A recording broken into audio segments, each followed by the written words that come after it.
Arithmetic को समझने के लिए सबसे बेसिक होता है नंबर सिस्टम समझना।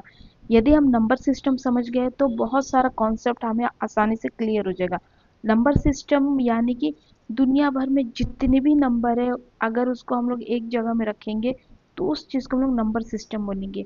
अब ये नंबर नंबर कितने तरह के कहते हैं? दो तरीके के, एक रियल नंबर होता है, एक इमेजिनरी नंबर। अब ये इमेजिनरी नंबर क्या है, रियल नंबर क्या है, इसको समझते चलिए। रियल नंबर यानी कि जितने भी rational number, irrational number, integer, negative, whole number, zero, ये सारे रियल नंबर है।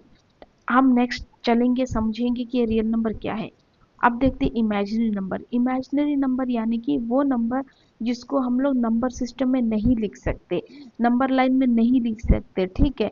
उसको नंबर लाइन यानी कि जो हम पढ़े हैं ना, सिस्टम 0 1 2 3 -1 -2 -3, इस तरह से हम डिस्प्ले नहीं कर सकते। ऐसे नंबर को इमेजिनरी नंबर कहते हैं, जिसमें एक आई यूनिट रहता है। जैसे कि 2i एक इमेजिनरी नंबर है, 5 + 2i, 3 + i, ये सारे इमेजिनरी नंबर है, ठीक है।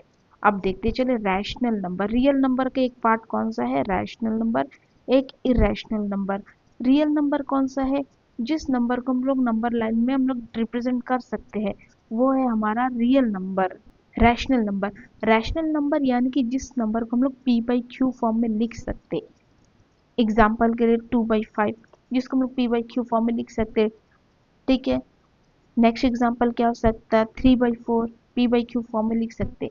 अब चलिए इरेशनल नंबर। इरेशनल नंबर यानी कि जिसे हम लोग p/q फॉर्म में लिख नहीं सकते, जैसे कि √2, पाई, ये क्या है? ये p/q फॉर्म में नहीं लिख सकते। देखिए हम लोग अगर पाई को 22/7 लिखेंगे, इसको डिवाइड करेंगे तो कितना आएगा? 3.14, ये कंटिन्यू जाता रहेगा। इस तरीके के नंबर को हम लोग इरेशनल बोलेंगे। ये टू को भी हम लोग डिवाइड करेंगे 1.73, कंटिन्यू जाते रहेगा। ये तरीके के नंबर को इरेशनल नंबर बोलेंगे। लेकिन रैशनल नंबर क्या है? हम लोग देखिए p/q फॉर्म में लिख सकते हैं। अब देखिए 5 और 2 को हम लोग डिवाइड करते हैं, 0.4 आएगा। क्या ये कंटिन्यू जा रहा है? नहीं जा रहा है, ये जस्ट वन डिजिट में कंप्लीट। सॉल्यूशन 3/4, 4, देखिए यहाँ पर क्या होगा, इसको काटने से 0.75, ठीक है। क्या ये और आगे बढ़ रहा है? वो continuous as a irrational number नहीं, ये जस्ट जीरो के बाद 2 डिजिट के अंदर कंप्लीट हो रहा है। इस तरह के नंबर को हम लोग रैशनल नंबर बोलेंगे, जिसको हम लोग p/q फॉर्म में आसानी से लिख सकते हैं, ठीक है। अब रैशनल नंबर के दो तरीके के हैं, non integer rational number, integer rational number. Non integer rational number यानी कि वही रैशनल नंबर जिसको हम लोग p/q में 2/5, 7/4, इसको हम लोग जिसको हम लोग p/q फॉर्म में लिख सकते हैं, उसे हम लोग नॉन इंटीजर रैशनल नंबर बोलेंगे। अब इंटीजर क्या है? देखिए इंटीजर क्या है? जो नंबर को हम लोग नंबर लाइन में रिप्रेजेंट कर सकते हैं, ठीक है। नंबर लाइन में हम लोग रिप्रेजेंट करते हैं ना, ऐसा 0 1 2 3, -1 -2 -3। अब देखिए इंटीजर में भी दो टाइप का है, एक नेगेटिव इंटीजर नंबर है और एक होल नंबर है। नेगेटिव यानी कि जो लेफ्ट हैंड तरफ आते हैं सारे नेगेटिव नंबर है। और होल नंबर कौन सा नंबर किसको कंसीडर करते हैं हम लोग? होल नंबर, जिसको हम लोग जीरो से लिखते हैं। होल नंबर यानी कि 0 1 2 3 4, ये है अप टू इन्फिनिटी, जहां तक जाए।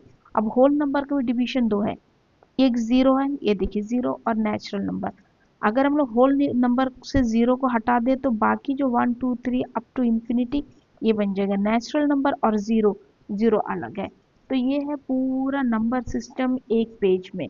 आप इसको, इसमें से यदि आपको कोई भी डाउट है आप मुझे कमेंट्स कर सकते हैं, मैं कोशिश करूंगी इसे और भी बेहतरीन तरीके से आपको समझा सकूं।